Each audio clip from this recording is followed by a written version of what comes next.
தேனி மாவட்டம் உத்தமாவளை வட்டம் லட்சுமி நாயக்கன்பட்டியில் மக்களோடு முதல்வர் சிறப்பு முகாம் திட்டம் நடைபெற்றது. உத்தமாவளையம் வருவாய் கோட்டாட்சியர் மரியாதைக்குரிய தாக்ஷாயினி அவர்கள் தலைமையில் உத்தமாவளையம் வட்டாட்சியர் மரியாதைக்குரிய சுந்தர்லால் அவர்கள் முன்னிலையிலும் இந்த சிறப்பு முகாம் நடைபெற்றது. இந்த சிறப்பு முகாமில் ஏராளமான பட்டா யார் இடத்துல இருக்கையா அனைத்து அரசு அலுவலர்களும் ஒரே இடத்தில் மனுக்களை பெற்றதால் பொதுமக்கள் சிரமமின்றி தங்களுடைய கோரிக்கை மனுக்களை வழங்கினர். அவர் இறந்துட்டார். அப்போ அந்த இறப்பில் அந்த வருமானம் போயிடுச்சுல, அப்புறம் அந்த வருமானம் இருக்காது 24,000 குடும்ப ஜீவனம் சொன்னாங்க. எதுவுமே இல்லாமல் நம்ம கொடுத்துருக்காங்க. அவங்க ஆதரவு அப்ளை பண்ணணும். அப்ளை பண்ணாதே நீங்கள் கொடுத்துருங்க. பட்டசார் நில அளவையர் மரியாதைக்குரிய சரவணன் சார் அவர்கள் தலைமையில் பொதுமக்களிடம் மனுக்களை பெற்று கணினி மூலம் பதிவு செய்யப்பட்டது. பதிவு செய்யப்பட்ட மனுக்கள் உடனடி நடவடிக்கைக்கு உத்தரவிடப்பட்டது. மனுக்கள் கணினியில் பதிவு செய்யப்பட்டது. அதேபோல மாற்றுத்திறனாளி பிரிவைச் சேர்ந்த பிசியோதெரபி திரு மனோஜ் அவர்கள் பொதுமக்களின் கோரிக்கையை உடனடியாக ஆய்வு செய்து அதற்கான தீர்வுக்கான உத்தரவு எடுத்தார். நடவடிக்கைக்கு உடனே உத்தரவிடப்பட்டது. பட்ட வழங்கல் அலுவலர் மரியாதைக்குரிய வினோதினி அவர்கள் பொதுமக்களின் விண்ணப்பங்களான பெயர் திருத்தம், சேர்த்தல், முகவரி மாற்றம் போன்ற பணிகளை உடனடியாக சான்று வழங்கி பொதுமக்களின் பாராட்டை பெற்றார். வட்டார வளர்ச்சி கிராம வளர்ச்சி அலுவலர் சார்பாக பொதுமக்களிடம் மனுக்களை பெற்று கணினியில் பதிவு செய்யப்பட்டது.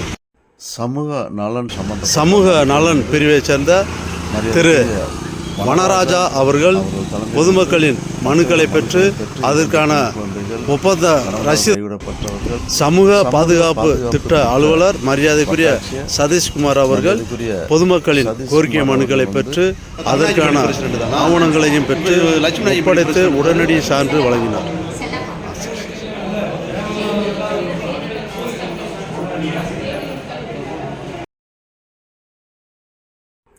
சமூக நலன் பிரிவில் மனுக்களை பெற்று தகுதி வாய்ந்த பயனாளிகளுக்கு உடனடியாக மனு ரசீதும் வழங்கப்பட்டது.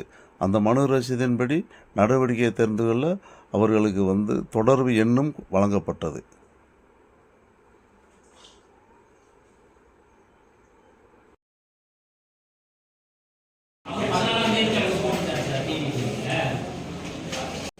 அதேபோல் ஆதி திராவிடர் நலத்துறையை சேர்ந்தவர்கள் மனுக்களும் பெறப்பட்டது.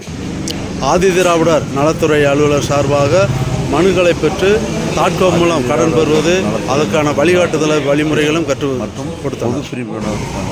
அதேபோல பிற்படுத்தப்பட்டோர் நலத்துறையின் சார்பாக பொதுமக்களுக்கான கடன் உதவி வழங்குவதற்கான வழிகாட்டுதல் நெறிமுறைகளையும் வழங்கினார். மக்களுடன் முதல்வர் சிறப்பு ஒரே இடத்தில் அனைத்து கோரிக்கைகளும் விண்ணப்பங்களையும் கொடுத்து சரி செய்வதால் பொதுமக்கள் தங்களுடைய கோரிக்கை மனுக்களை மிகவும் ஆர்வமுடன் விண்ணப்பங்களை கொடுத்தனர்.